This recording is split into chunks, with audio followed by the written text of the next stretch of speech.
Bonjour à toutes et à tous et merci d'être avec nous pour cette émission au cours de laquelle nous allons parler du replatforming.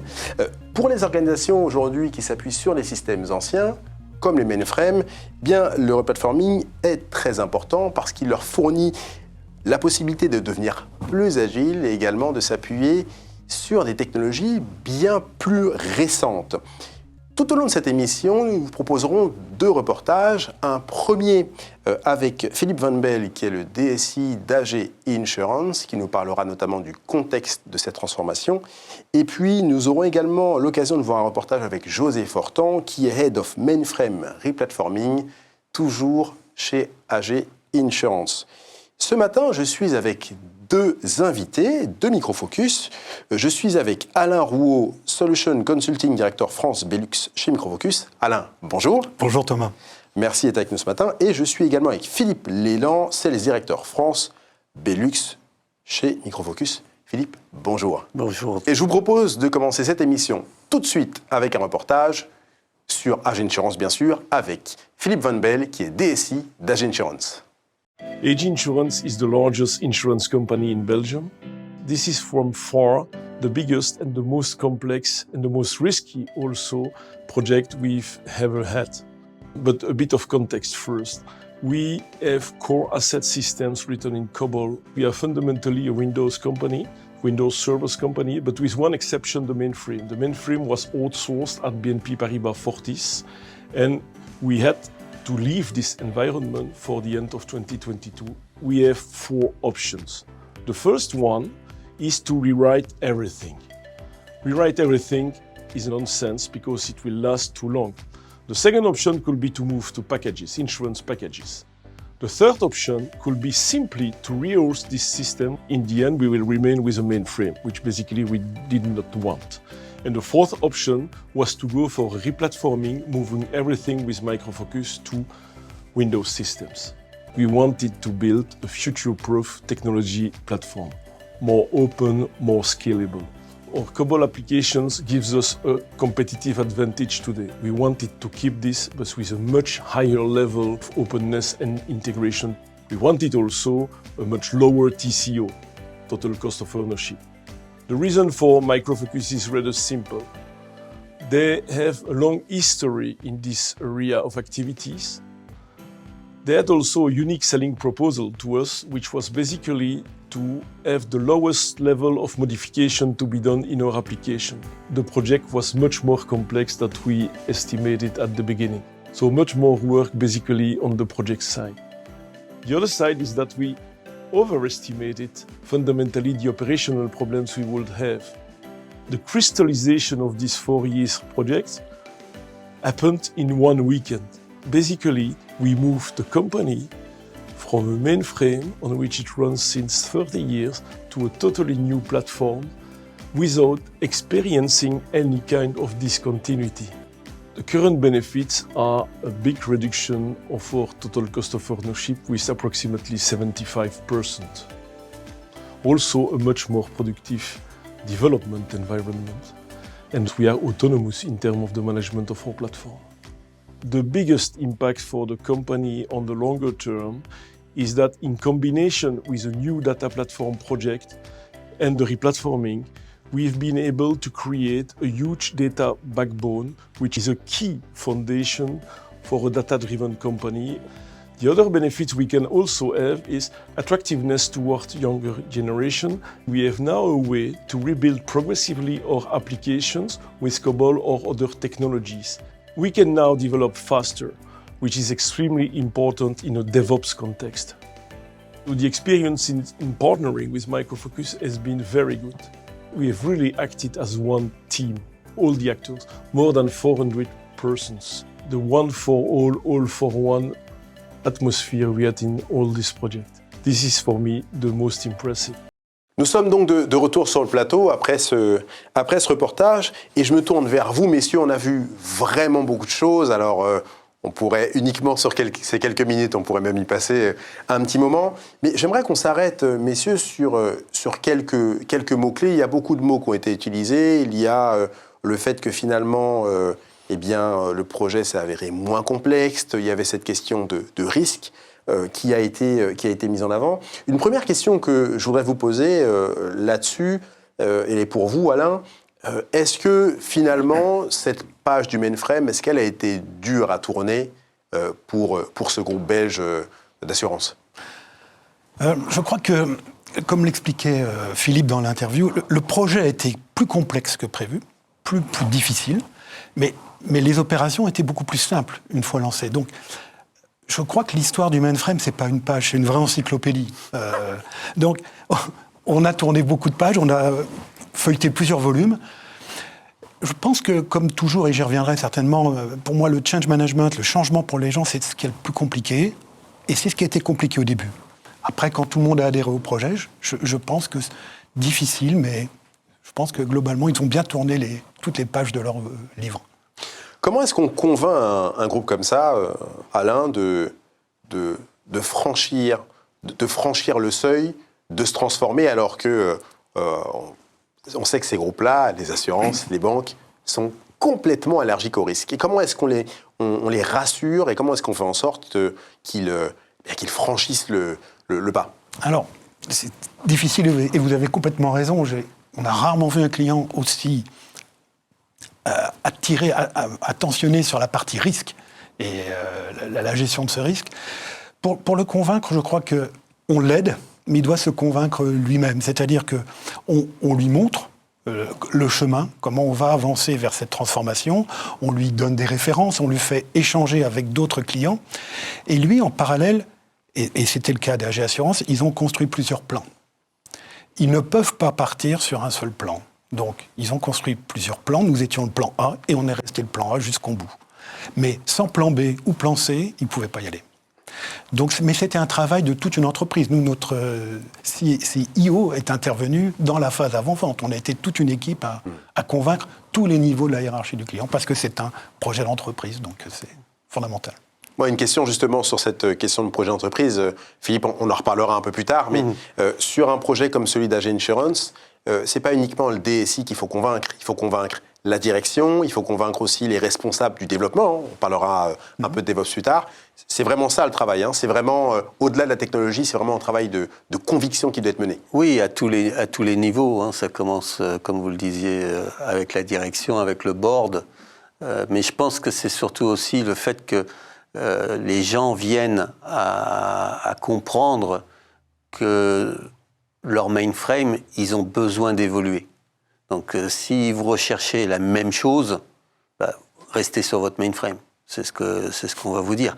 Mais si vous avez besoin de communiquer vers l'extérieur, si vous faites une transformation digitale, on sait très bien que ces systèmes anciens qui apportaient énormément de valeur à un groupe comme AG, qui étaient nécessaires, mais il ne va pas pouvoir les accompagner dans cette évolution. Donc, il faut qu'il y ait vraiment cette envie de changer. Et c'est ce qu'on voit sur le marché aujourd'hui. On voit des clients qui ont envie de bouger. Et si je peux me permettre, il y a une combinaison d'envie et de besoin. Parce qu'ils avaient envie, ils ont besoin, ils ont envie d'évoluer, sur quelque chose, mais ils ont le besoin par rapport à leur population et par rapport au fait qu'il fallait qu'ils quittent le mainframe à fin 2022. Donc la combinaison de l'envie et le besoin, comme souvent, ça fait du miracle. Quel était le niveau de maturité d'AG Insurance au moment de ce projet-là? C'est-à-dire que vous arrivez face à une entreprise que vous connaissez bien sûr, vous l'avez dit Alain, il y avait un besoin, il y avait un contexte, mais j'aimerais quand même qu'on parle de la maturité. Où est-ce qu'ils en étaient? Comment est-ce qu'ils lisaient? Comment est-ce qu'ils appréhendaient cette question de modernité, de transformation dont on parle dans notre émission, mais dont on parle beaucoup ailleurs du matin au soir? Quel était leur état d'esprit en termes de maturité?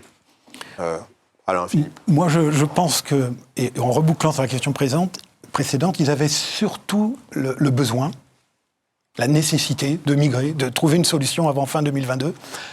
Et progressivement, ils ont compris le bénéfice qu'ils pouvaient en tirer. Je pense que le chemin s'est fait plutôt dans ce sens-là, dans ce que j'ai vu. Je suis en accord avec Alain sur ce point-là.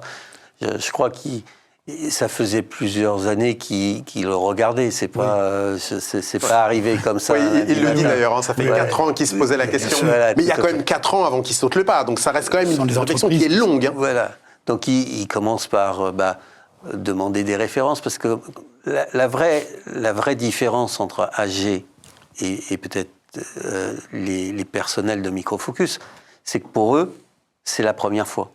Oui. Voilà. Pour vous, non. Pour nous, c'est non. Mais pour eux, c'est la première fois. Ouais. Donc, il y a un temps nécessaire pour que chacun puisse mieux comprendre ce qu'ils vont faire, mieux appréhender ces sujets, discuter avec des gens qui l'ont déjà fait. Ça va les conforter, je dirais, dans le choix qu'ils sont en train de faire. Mais ils sont quand même poussés par le besoin d'évoluer. Et sans besoin, ils vont rester. Alors, il y en a certains, ça va être la contrainte financière. Oui. Les banques, les assurances, c'est pas forcément leur première... alors, tout le monde l'argent, c'est toujours important, mais je veux dire, ils ont potentiellement des capacités financières pour supporter ce genre d'infrastructure. Ça peut être aussi le manque de ressources, de plus en plus difficile de trouver, et on voit, ils ont appris énormément de choses sur leur application. Ils avaient perdu la connaissance de cette application, parce que ça fait 30 ans qu'ils la développent, et ils s'en rendent pas compte, mais on voit bien que pendant la conversation avec le client, ils nous le disent, on a redécouvert l'asset qu'on avait, c'est extraordinaire, on pense même maintenant à faire plein d'autres choses, maintenant qu'on comprend ce qu'on avait dans la maison. Donc voilà. Donc c'est cette maturité que les clients acquièrent. Alors souvent à travers plusieurs cycles, parce qu'on le voit, nous, dans notre cycle de vente, le client est intéressé la première fois, s'arrête à cause du risque, à cause de pas assez de valeur, et ils reviennent 3 ans plus tard, et d'un seul coup, souvent au bout de la 3e fois, ils sont prêts.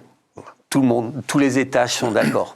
Voilà. Ouais, c'est le temps de digérer cette transformation. Il y a un élément sur lequel je voulais qu'on revienne, qui est pareil, qui est aussi très intéressant, c'est que Philippe Van Belle dit qu'ils ont surestimé finalement la durée et la charge que ça représentait pour eux, cette transformation. En fait, il le dit en gros, en 3-4 jours, c'est plié. C'est-à-dire qu'ils s'imaginaient une espèce de réflexion et de transformation qui durerait des mois et des semaines. Et voilà, finalement, c'est le volume de temps nécessaire pour la complexion du projet est beaucoup plus courte. Est-ce que vous faites souvent face à ce genre de clients qui entrevoient, en tout cas sur le projet de replatforming, quelque chose de très long et très complexe? En fait, au final, c'est beaucoup plus court.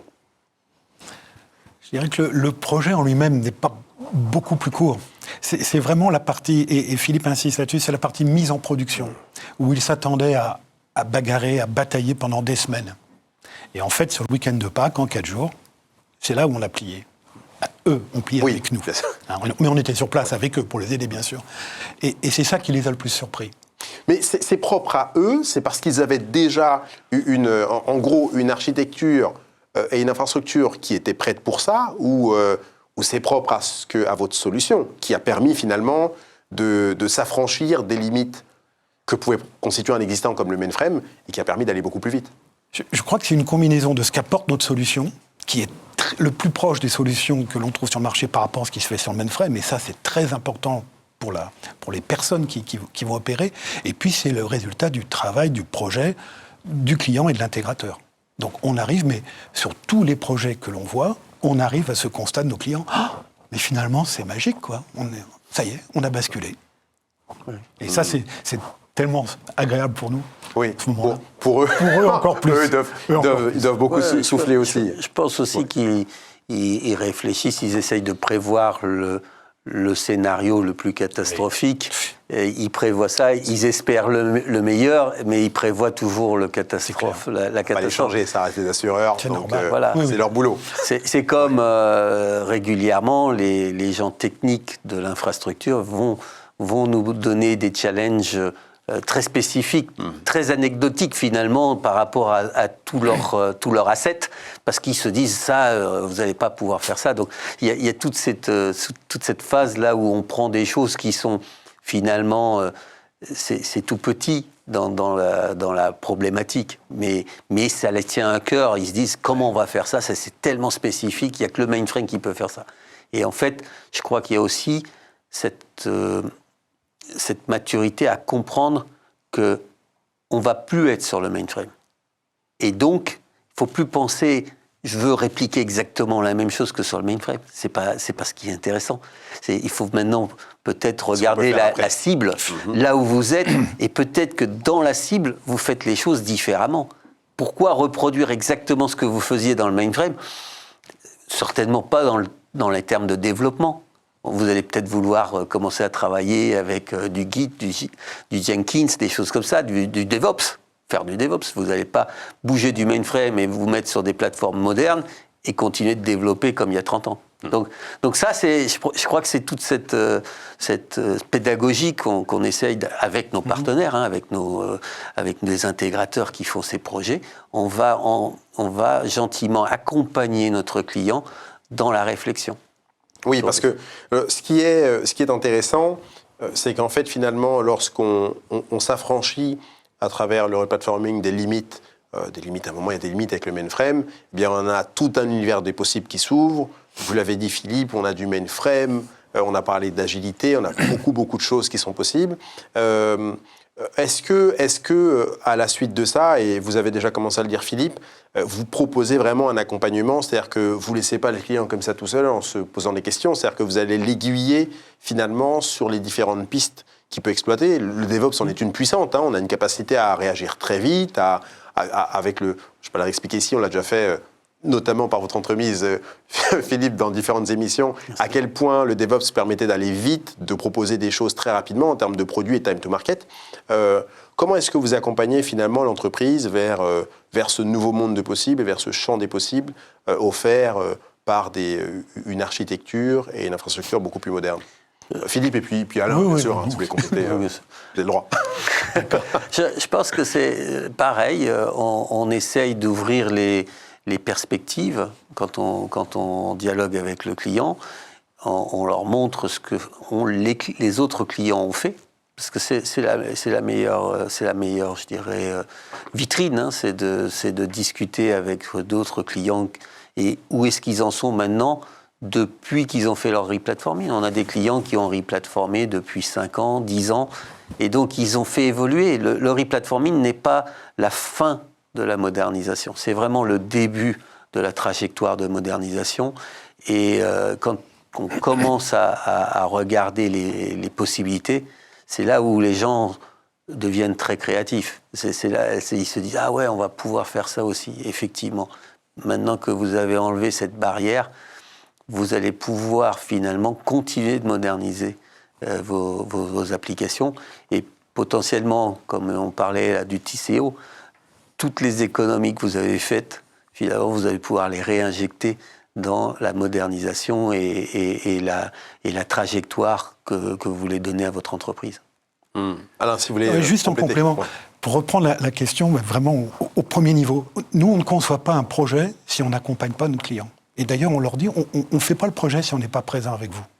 Présent avec vous pour vous aider à définir les architectures cibles, comprendre comment ça va se comporter, vous aider, vous accompagner pendant toute la phase du projet et surtout pendant les phases de test pour vous aider à comprendre qu'est-ce qui se passe, quelles sont les origines des problèmes, et pour vous aider à définir la suite, vos environnements de production et surtout de développement. Donc, pour nous, l'accompagnement, il est indispensable.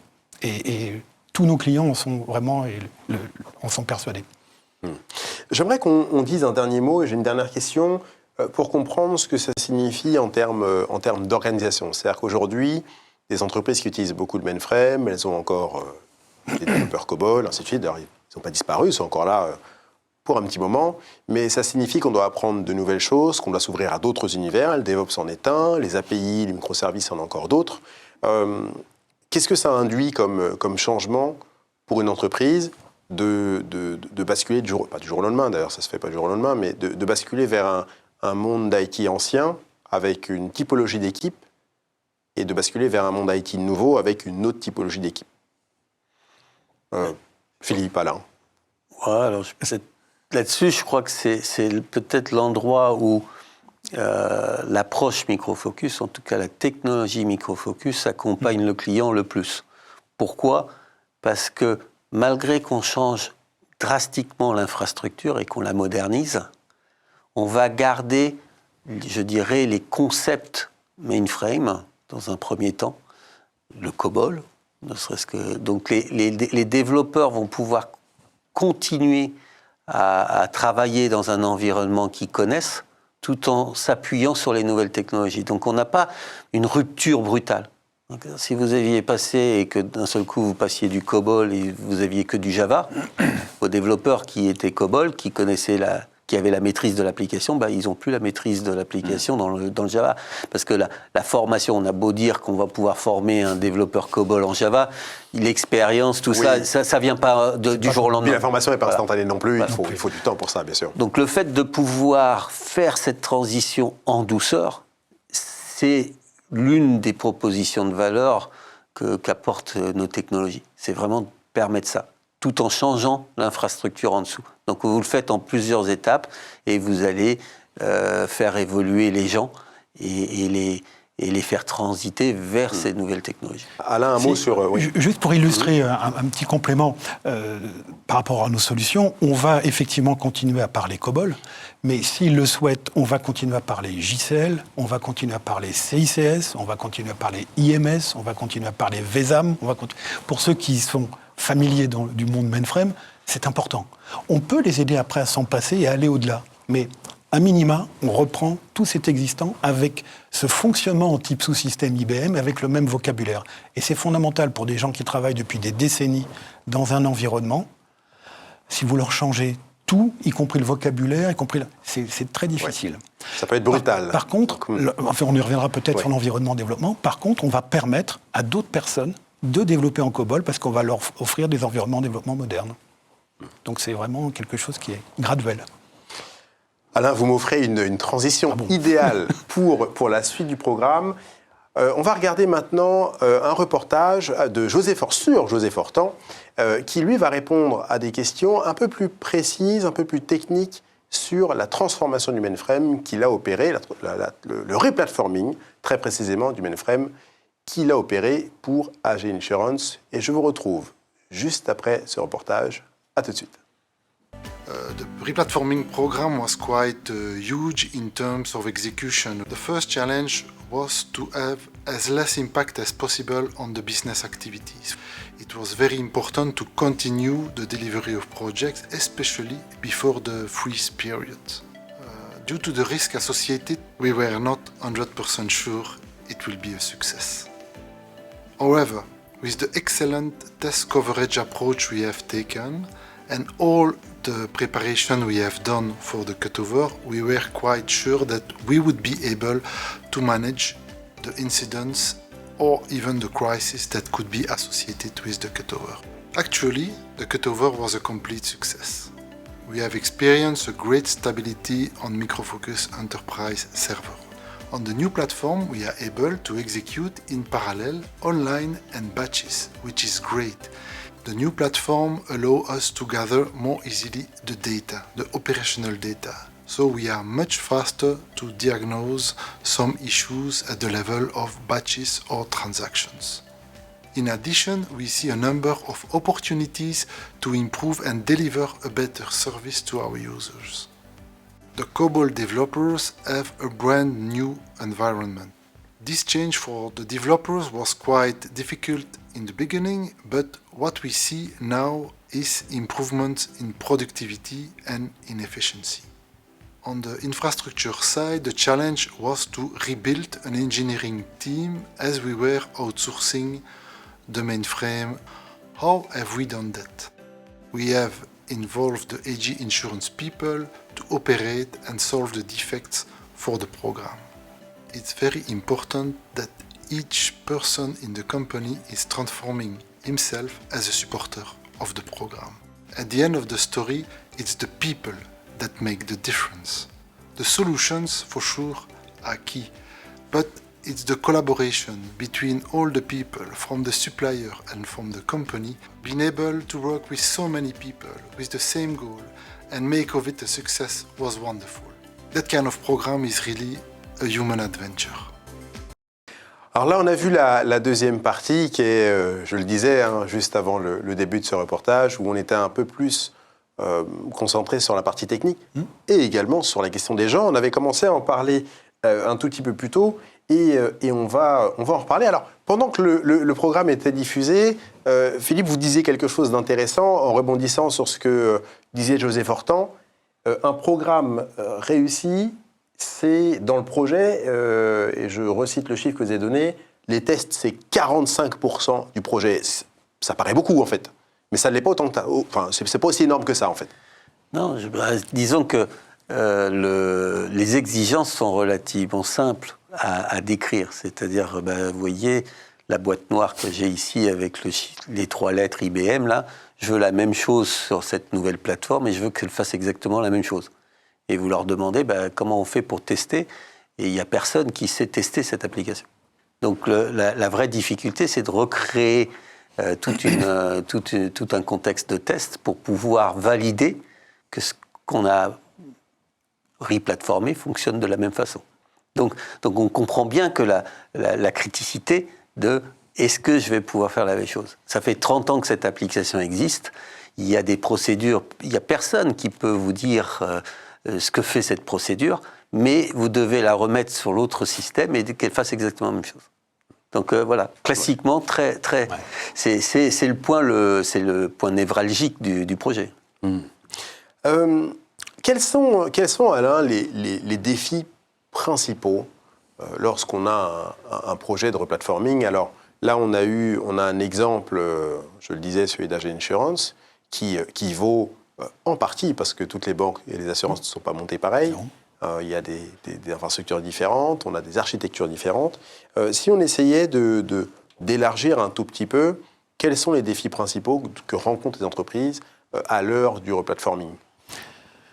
Ils sont nombreux, le test. Si on réduisait à quelques défis, 2-3 qui viennent à l'esprit. Si on pense au défi du replatforming dans le cloud, par bonheur, on va cumuler les défis du replatforming, c'est-à-dire comment je quitte mon mainframe, quels sont les défis associés et quels sont les défis associés au cloud. Si je reprends une démarche chronologique, je crois que le premier défi, dans ce cas-là, c'est de choisir mon partenaire, mon cloud provider. Pourquoi ? Parce que il est important de savoir comment je vais opérer dans la cible derrière. Est-ce que je veux rester maître de mon applicatif, l'opérer moi-même, le confier à un tierce, un système intégrateur, ou est-ce que je confie l'ensemble au cloud provider? Donc c'est déjà pour moi le premier défi, comprendre ce que je veux faire à terme.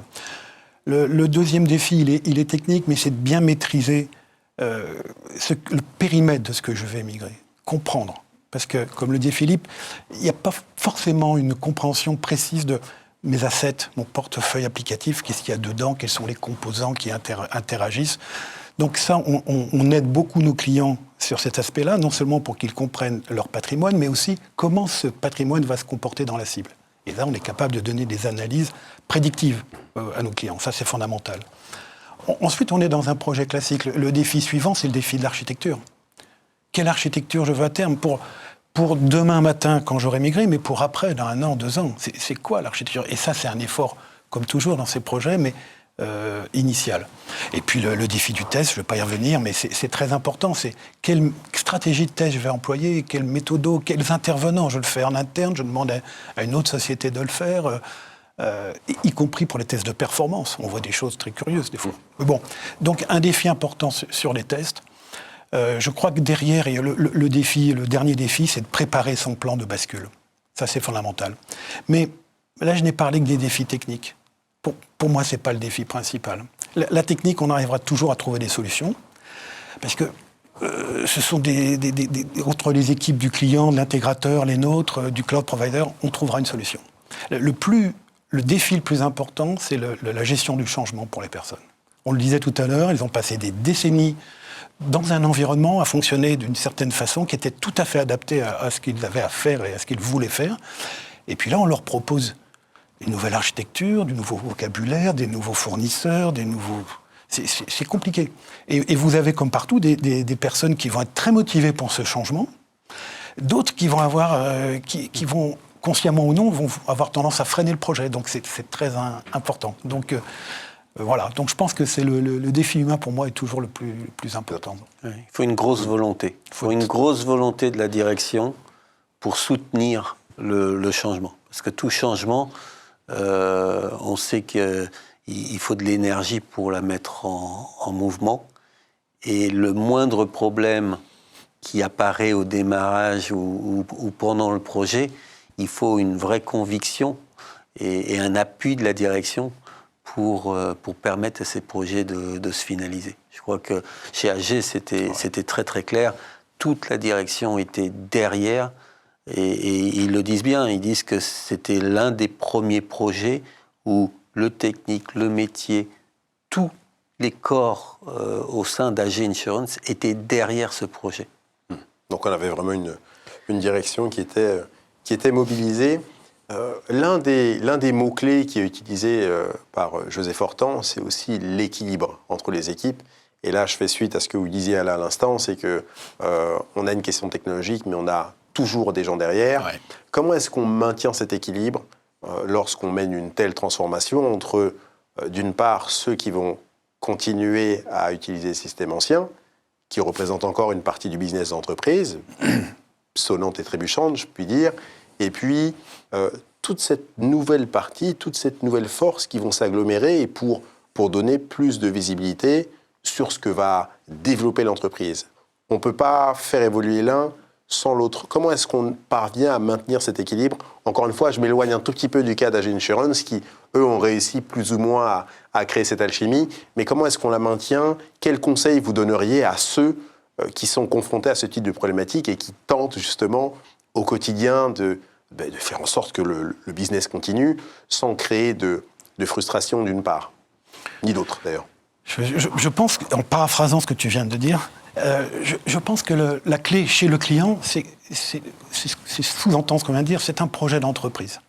Il faut que ce soit un projet d'entreprise. Pourquoi ? Parce que c'est tout le business de l'entreprise, toute l'activité métier qui est en jeu, et ça va toucher énormément de personnes dans l'entreprise.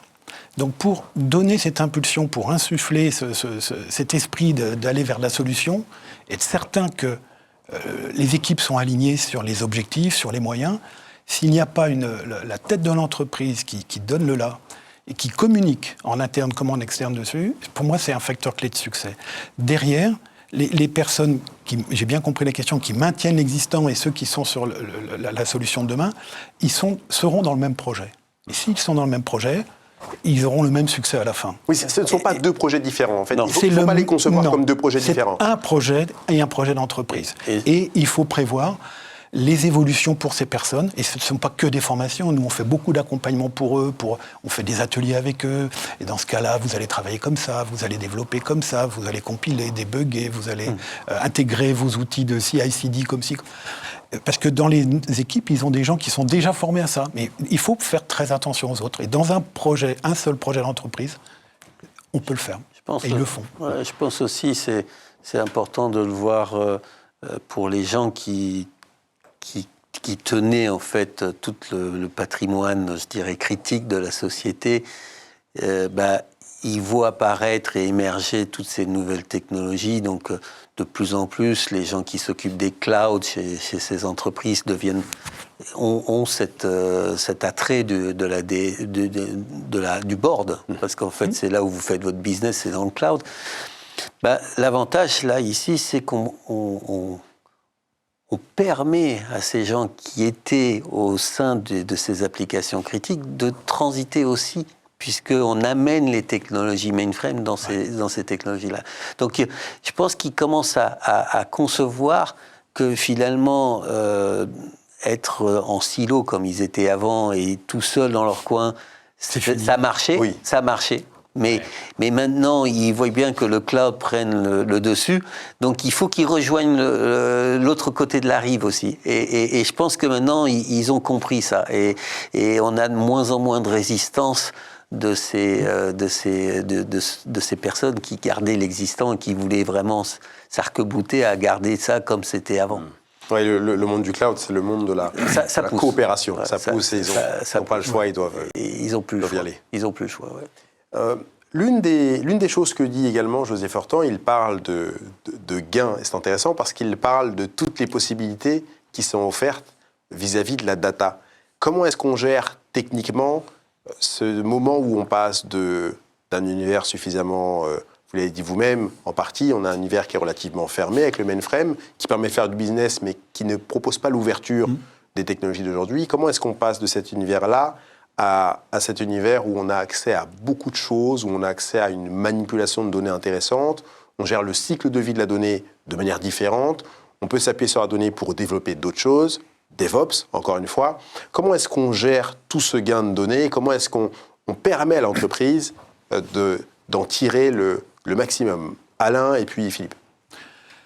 Je crois dans le cadre du replatforming, on donne les moyens à l'entreprise de comprendre, de réfléchir. En général, de ce que j'ai vu, on ne le fait pas en même temps. C'est vraiment des phases différentes. Pour moi, c'est une deuxième phase. Mais pendant le projet, les clients, et quand on en discutait avec Philippe Van Bellen notamment, et tu as eu quelques entretiens à ce sujet-là, ils comprennent ce qu'ils vont pouvoir faire de leurs données. Mais dans le cas du projet replatforming, ça fait beaucoup, je trouve. Je pense que ce qui est intéressant, c'était que jusqu'à présent, ces projets de replatforming, quelque part, si vous parlez au métier, j'avais une infrastructure IBM qui fonctionne, vous allez replatformer, je vais me retrouver sur potentiellement du cloud ou du Windows, mais pour le métier, il dit, qu'est-ce que j'ai eu? J'ai fait 2 ans de projet, j'ai rien. J'ai la même chose, puisque la meilleure réussite, c'est d'avoir la même chose à la fin. D'accord? Donc, forcément, le métier, il se dit, pas forcément, c'est des coûts. Alors, effectivement, je vais gagner de l'argent après, parce que je vais pouvoir avoir un meilleur TCO, ça sera plus ouvert peut-être, mais pendant 2 ans, je vais rien faire. Et là, je crois qu'il y a une vraie prise de conscience de la valeur de la data. On sait que maintenant, l'Eldorado de la plupart des sociétés, c'est est-ce que je vais pouvoir faire de l'analytique sur mes données? Est-ce que je vais pouvoir en extraire vraiment toute la valeur? Toute la valeur. Et qu'est-ce qui se passe? Quand vous avez un mainframe, c'est dans une base IDMS, c'est dans une base DB2, et là, il me faut 3, 4, 5, 10 experts, et je ne peux même pas accéder à ça en temps réel. Quand j'arrive à l'avoir le jour d'après, je suis content. Trop de complexité. Et là, on se dit, oui, de toute façon, si vous parlez à un client mainframe, je suis en train de moderniser mon mainframe. Je suis en train de quitter le mainframe. Et vous lui dites, ça fait combien de temps? Ça fait 10 ans, combien de temps vous allez encore continuer? Encore 15 ans, 20 ans. Alors je vais avoir les données dans 20 ans. Que là, dans le replatforming, oui, mais c'est ça. Le replatforming, l'avantage, c'est qu'on sort toutes les données d'un coup. Oui. Et tout de suite, tout est accessible. Donc maintenant, AG Insurance, ils ont une plateforme, elle est accessible, la donnée. Et comme c'est une entreprise full Microsoft, ils peuvent utiliser tous les outils Microsoft d'analyse de données, d'analytics, etc. Et maintenant, ils commencent. Voilà. Ce qui ne pouvait pas forcément... Et donc, ça donne cet accès bénéfice métier à ce replatforming qu'on n'arrivait peut-être pas à articuler, nous, parce qu'on ne le voyait pas forcément. Et je pense que c'est l'émergence des cloud providers qui ont fait ressurgir cette valeur, en fait, que nous, on n'avait pas forcément. Vous imaginez, quand vous pouvez mettre les moteurs analytiques d'Azure, de Google ou d'Amazon sur vos données, là, d'un seul coup, vous parlez aux gens. Bien sûr, on arrive à en extraire toute la valeur. On l'a dit au cours de cette émission, et vous l'avez dit tous les deux, avant quasiment, alors je ne vais pas dire avant d'être un projet technologique, c'est un projet d'entreprise. C'est les deux, finalement, on se rend bien compte, c'est ce que vous avez dit, c'est ce que vous dites tous les deux depuis le début. En termes de suivi du projet, pourquoi est-ce que ce projet doit-il être porté par l'entreprise? Bien sûr, c'est elle qui le vit, l'éditeur et également l'intégrateur. Pourquoi est-ce que c'est finalement un jeu à 3 et pas uniquement à 2? Allez, Philippe. Bon, alors, la spécificité. 30 ans que vous avez un mainframe, et vous pouvez dire, oui, il y a en France, par exemple, une centaine de mainframes. 100 clients qui ont des mainframes. Il n'y a pas un client qui a la même chose. C'est impossible. Après 30 ans de développement dans leur coin, en silo, vous pouvez être certain. Caractéristiques. Voilà. Il y a des caractéristiques absolument différentes dans chacun des projets. Il n'y a pas un mainframe qui ressemble à un autre. Donc, forcément, quand vous êtes le client et que c'est la première fois que vous le faites, vous n'avez aucune expérience des autres projets. D'accord? Donc, l'intégrateur, forcément, apporte ça, puisque lui, il aura fait plusieurs migrations. L'éditeur, lui, va avoir aussi vécu de son côté tous ces autres projets. Et il va falloir potentiellement faire des ajustements sur les produits eux-mêmes. Parce que les modifications, elles peuvent être applicatives. Donc l'intégrateur peut faire quelque chose. Mais ça peut être aussi... Ah attendez, la solution Microfocus, là, ce serait bien si vous pouviez faire ça. Ouais. Est-ce que vous pourriez rajouter cette fonctionnalité? Parce que ça nous éviterait 1% de réécriture. Mais 1% de réécriture, c'est 2000 jours hommes sur ces patrimoines-là. Oui. C'est 2%, 3%, et votre projet, il est mort. Vous ne pouvez pas le faire si vous devez modifier 3% du patrimoine. Il est tellement gros. D'accord, donc ça, là, voilà pour moi la clé d'un consortium, d'un partenariat. C'est pour ça qu'on signe des contrats de partenariat, c'est comme ça que nous on les appelle. Oui, parce qu'on a besoin d'être ensemble pour y arriver. On sort du contrat commercial, là. On fournit une prestation, c'est vraiment une coopération, finalement. C'est une coopération. Et dans les équipes Microfocus intégrées dans le projet, vous avez des équipes, des profils de type gestion de projet, bien sûr, mais vous avez des profils architectes, consultants. Vous avez des personnes de la R&D et du support de plus haut niveau chez nous qui sont intégrés systématiquement dans les projets. Pour illustrer ce que dit Philippe. Il n'y a pas une fois où on n'a pas quelque chose, c'est à la marge, mais ça facilite. Donc il faut qu'on soit dans le projet, et le plus tôt possible, pour comprendre. Et vous ne pouvez pas agir en tant qu'éditeur classiquement, en tant que pompier, quand un problème arrive. Parce que là, d'un seul coup, vous arrivez, il vous faut peut-être 6 mois pour comprendre ce qui se passe. Juste comprendre le sujet, pourquoi vous avez pris cette route-là et pas l'autre route. Et donc, vous ne pouvez pas avoir d'efficacité. D'être appelé simplement, votre produit, il ne fait pas ceci, il y a un bug. C'est pas vrai. Et c'est dans le contexte du projet, c'est un choix collégial de se dire, on va dans cette direction-là. Il faudrait peut-être apporter une modification au produit, donc on la planifie. Parce que comme c'est des projets de 2 ans, on va pouvoir planifier et mettre en priorité les développements pour faire cette fonctionnalité-là dans le cadre du tempo, du timing du projet du client. Donc c'est ça qui a besoin. Mais vous ne pouvez pas l'appeler le lundi matin et dire... J'ai un bug. Non, ça c'est pas... Oui, il faut vraiment dépasser cette image de l'éditeur. Vous le disiez, le pompier. Il faut vraiment aller beaucoup plus loin. D'ailleurs, ce rôle, vous l'avez dit vous-même, c'est beaucoup plus que fournir une solution. C'est un accompagnement qui est vraiment, plus large, vraiment complet et sur la durée.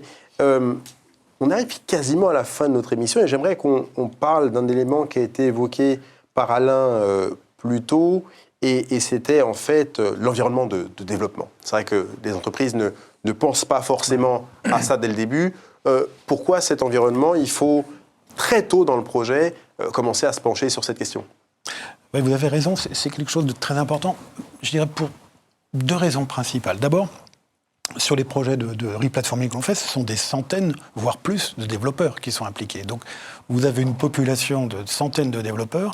Si le jour J, vous n'avez pas un fonctionnement nominal, etc., vous avez des gens qui vont être là, soit à attendre, soit à travailler de façon improductive, ce qui n'est pas possible. Donc, ça s'anticipe longtemps à l'avance parce qu'on va apporter des outils plus modernes, on va apporter des IDE modernes pour travailler, on va apporter un certain nombre d'éléments. Donc, comme on le disait tout à l'heure, former les gens, les accompagner, monter un certain nombre d'ateliers avec eux pour comprendre leur processus de développement dans le détail. C'est pas, encore une fois, ce n'est pas que de la technique, c'est quoi votre processus de développement? Comment? Ok, d'accord. Alors, on va le faire comme ci, comme ça. On va éventuellement configurer nos solutions différemment. Donc, ça, il faut du temps. Les go-live de développement et de production ne sont pas forcément au même moment. Souvent, et c'était le cas d'AG Assurance, ils ont fait un go-live de développement en amont. Et puis, ils ont fait un freeze de quelques temps sur leur développement. Et puis, pourquoi c'est de prendre en avant? La deuxième raison, c'est que c'est le facteur du développement et de l'amélioration de demain. Si vos développeurs n'arrivent pas à tirer le meilleur parti des solutions qui sont mises en place, vos logiciels, ils ne vont pas être capables d'arriver avec un time to market suffisant, ils ne vont pas être capables de livrer des fonctions. Or, ils ont des outils qui leur permettent beaucoup de choses. Donc, c'est pour ça qu'on s'y prend bien en amont. Ouais, je pense aussi, quand on le regarde, on essaye d'amener ce sujet le plus tôt possible chez le client. Pourquoi essayer? On essaye. Le terme essayer est important. Essaye, pourquoi? Parce que principalement le client, et vous l'avez entendu avec Philippe dans le premier interview, la première chose qu'ils ont, c'est le risque. Est-ce que je vais avoir la même performance? Est-ce que je vais avoir la même... Et en fait, ils ne pensent pas à toute leur factory de développement, parce qu'une fois que vous l'avez basculé, il faut bien continuer à développer. Et votre cycle de développement que vous avez sur votre mainframe, c'est quelque chose, ça fait 15 ans que vous le mettez que vous le modifiez, que vous l'adaptez à votre société et qui est parfaitement huilé.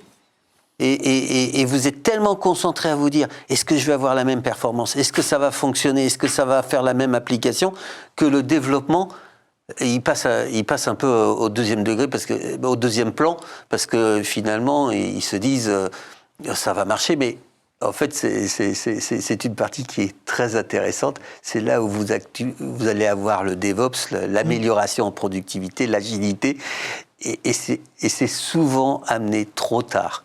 Et on le voit constamment.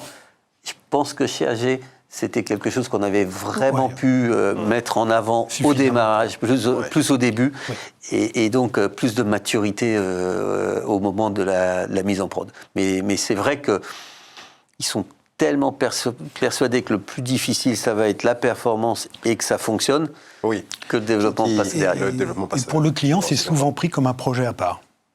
Il va souvent signer un projet de replatforming avec un intégrateur, par exemple, où on ne parle pas de développement.